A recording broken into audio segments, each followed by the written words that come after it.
Class 11 applied maths में से set and relations में से प्रैक्टिकल प्रॉब्लम ऑन सेट्स करेंगे. In a class of 35 students, 17 have taken mathematics, 10 have taken mathematics but not economics.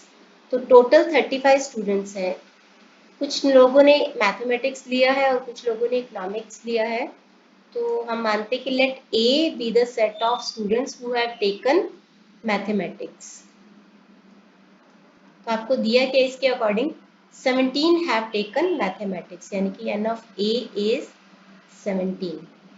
10 have taken mathematics but not economics. एक minute मैं इसको थोड़ा सा वेन डायग्राम से समझाती हूँ. पहले लिख लेते हैं कि let B the set of students who have taken economics. ये हमने लिखा है. पहले हम ये दो सेट बना लेते हैं. ये है ए और ये है बी. ये है ए और ये है बी. आपको दिया क्या है 17 have taken mathematics, 10 have taken mathematics but not economics. If each student has taken either of the two subjects, तो हर एक स्टूडेंट ने दोनों में से कोई ना कोई सब्जेक्ट तो लिया हुआ है. या तो ए लिया है या तो बी लिया है. और स्टूडेंट्स कितने हैं 35. इसका मतलब है कि हमें दे रखा है n of A union B is equal to 35. मतलब या तो ए या तो बी. या तो का मतलब कि यूनियन होगा.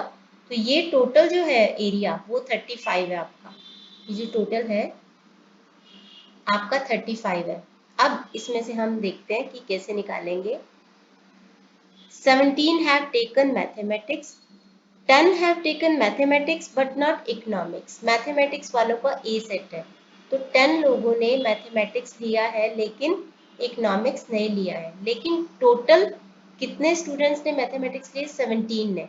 तो यानी कि 7 इधर आ जाएगा कि 7 लोग ऐसे हैं 17 में से जिन्होंने मैथमेटिक्स और इकोनॉमिक्स दोनों लिए हैं और 10 ऐसे हैं जिन्होंने सिर्फ मैथमेटिक्स लिया है बट नॉट इकोनॉमिक्स. इकोनॉमिक्स नहीं लिया. आई होप आपको समझा होगा. Then find the number of students who have taken economics but not mathematics. आपको निकालना क्या है b माइनस ए. मतलब इकोनॉमिक्स लिया है बट मैथमेटिक्स नहीं लिया. आपको जैसे कि पता है ये 35 ही है. या तो ए या तो बी लिया हुआ है. तो जिसमें से 10 और 7 तो यहाँ पे रहे तो बाकी कितने बचे 35 माइनस 10 माइनस 7. ये हो जाएगा 18. आप इसको दिखाओगे कैसे. आपने क्या किया है 35 जो कि क्या है ए यूनियन बी में से माइनस कर दिया है आपने n of A minus B, यानी कि ये पार्ट 10 को, और 7 को माइनस किया यानी कि ए इंटरसेक्शन बी को माइनस किया है. तो 35 minus 10 minus 7 is equal to 18. तो ऐसे 18 स्टूडेंट्स हैं जिन्होंने इकोनॉमिक्स लिया है लेकिन मैथमेटिक्स नहीं लिया है.